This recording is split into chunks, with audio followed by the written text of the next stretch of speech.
Economic uncertainty isn't coming, it's already here. The question isn't how do I survive? It's how do I stay focused, profitable, and in control of it. So, today in this video, I'm giving you 5 practical ways to build resilient real estate business that doesn't just ride out a storm, but it grows through it. Hey, my name is Justin Letheby. I'm a speaker, trainer, coach. I'm the eProfessor of real estate because knowledge matters. I've coached thousands of agents through the markets, through market shifts, recessions, slow seasons, pandemics, and I've learned what separates top performers from the rest. And it isn't leads, scripts, it's resilience. Let's talk about that mindset, tools, and daily habits that will help you thrive in a market filled with such uncertainty.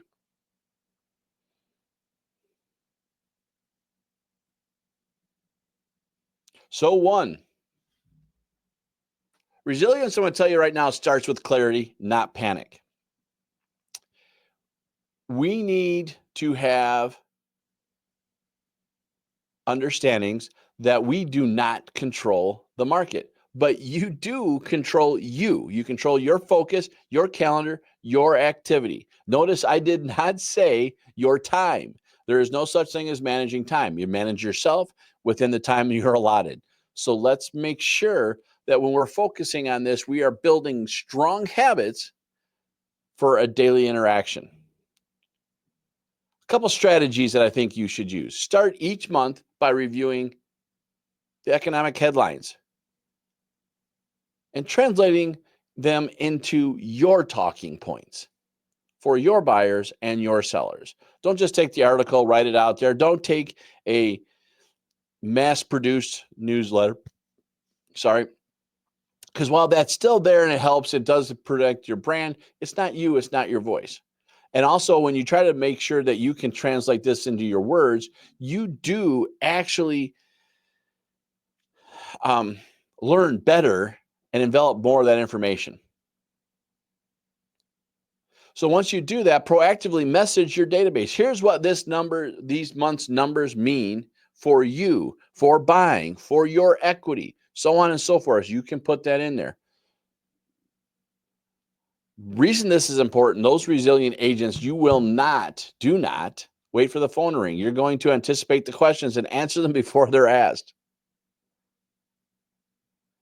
If you have a template like that, let me know. Put it in the comment section. It'd be great to see what you guys have going on, and please share with the group. Also, you want to create a business routine. That's tip 2. Your structure will build stability. Have those 5 non-negotiable everyday tasks you're going to do. Phone calls, follow-up, social media, market watch, gratitude, whatever it is. There are plenty of models there that you can follow. Atomic Habits, the 12-week year, the Morning Miracle, right? Pick a model, go after it, follow it. They all work. You got to find the one that works for you. My favorite right now is the 12-week year. Another one, John Maxwell, he has a 5-swing method that you've seen me talk about in the past, and I like that one as well. But I like the 12-week year because it's very simple, it's very immediate, and it's very focused on getting things done in a very quick method. You will see me do a goal planning every year. Actually, I got one supposed to be coming out soon that you will see do that. So pay attention. Hopefully you might see a link up here. You don't need to be able to predict the future. You need to be able to show up consistently so your clients know how you turn and you shift when the market shifts. Tip 3. It's a know, like, trust world, folks. That's what people go. They're SOI, COI. Those people that know you in the business, they like you and trust you to do what's right, right? So you do this by staying top of mind. You can do this with being market updates, as we talked about, personal check-ins, text messages, phone calls, happy birthday wishes, whatever it is. You can put educational content out, informational content. You can do a lot in today's markets to be front of line. And there are so many tools and solutions. You can watch a lot of previous videos where I actually get very much into this. You also can, though, if you want to, host community-driven events, whether it's virtual or in person. Coffee and Contracts, Market Mythbusters, Homeownership 101, right? Whatever it is, you could run a first-time homebuyer seminar, an investment seminar. I'm telling you right now, webinars and seminars are going to kill it very soon because the market is very interesting and you have several people want to be able to be effective quickly in their markets. So find the way to be in front of your customers. Connecting with those clients and connect with them with resources like lenders, insurance company, inspectors. They remember that, right? One of the best things we can do is build and improve those relationships that we have with all those business partners, help promote them to our consumers because they want to know people they can trust. In tough markets, people buy from people they trust, just bottom line. So be the calm in the chaos and you will be there forever. When you change someone's life, you have a client for life. So one of the things you may want to do is include a free checklist, 5 ways to build your equity, 5 ways to build whatever. You can put things like out there and you can have this as a lead magnet. So these are great tools to have. Now, next, tip 4.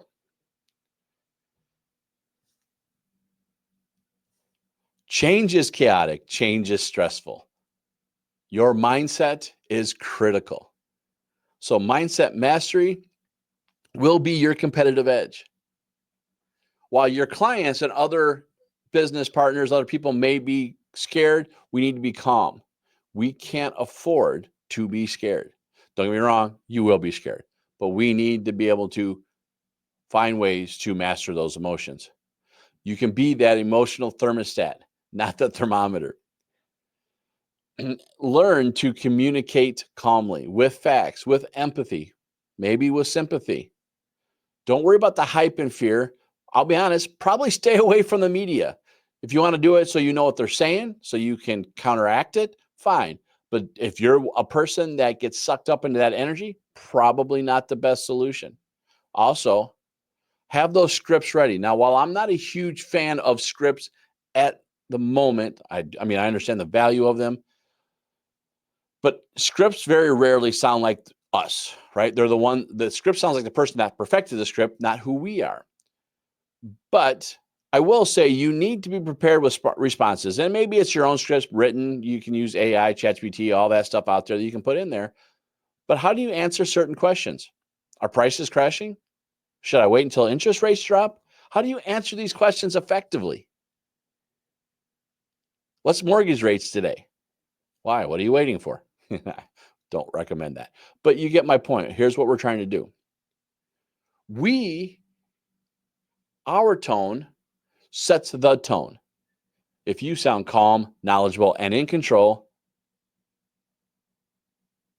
they will feel safe in making the decision.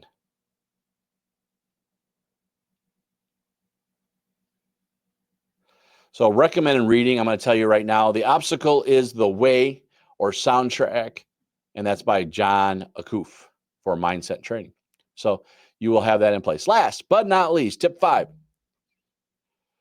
Do not put all your eggs in one basket. When you are doing lead generation, there are basically, I call it the 3 bozo buckets. You should have essentially 3 lead generation solutions at all times. Your SOI, which I call the KLT, know, like, trust, should be one at all times. 2, you should have your niche or niche, however you like to say that word. Whatever that group looks like, you need to have that in place. The third one should be you watching the market, paying attention to the leaders in your industry, showing, or maybe you're the leader in the industry, predicting the way of where it's going to be. So that future trend out there. So as an example, what I will tell you is this, as a quick example. 1, I had my SOI, I was talking to them. I had my niche, was my neighborhood. But when I first started real estate, it was very quickly right into the distressed market era.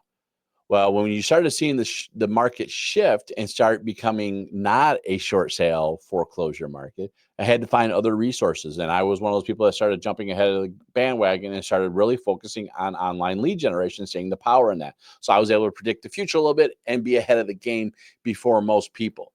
You want to figure out what that is today. What does that look like in your area? I can't tell you that because every area is different. Find out what it means for you.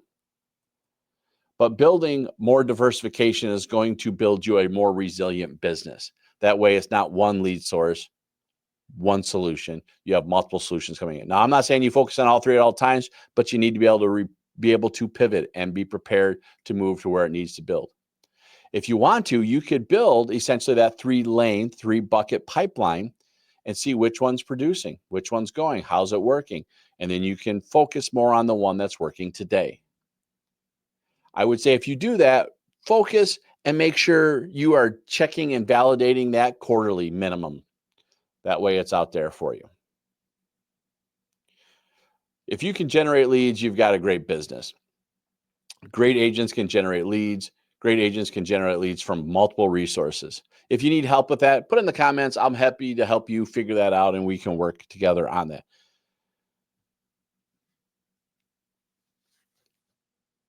I'm going to tell you, resilience it's a skill. People say it's not a skill. I'm going to say it is a skill. I'm going to say it's a skill because most skills had to be built. It's got to be built like a muscle. You can't just come day one and be resilient. You've done things throughout life to make that way. So don't be afraid to have those stumbles and be there. So don't be afraid to ask those questions. What worked today? What didn't? What's next? And please, where I struggle most, don't be afraid to celebrate your wins. Those wins are important. Now, my favorite thing from John Maxwell, I'm a John Maxwell leader, speaker, and coach. One of my favorite things about John Maxwell is what he tells his team all the time is you get 24 hours. You get 24 hours to be mad, or you get 24 hours to celebrate. Next, it's time to move on to the next day. And I think that's a good way of looking at it. We do need to reward and honor our successes and failures, but we also need to be able to move on because if we live too much in the past, we're going to be the past. So let's recap. Build resilience. Prepare. Don't panic. Build that daily routine. Focus on relationships. Manage your mindset and diversify your lead flow. If you need some of this, you're going to see a downloadable in the description below. Happy for you to pull it off. Put comments in there. Tell me what you're struggling with. Happy to help you out. With that being said, my name is Justin Letheby, the eProfessor, because knowledge matters, and I know you got this.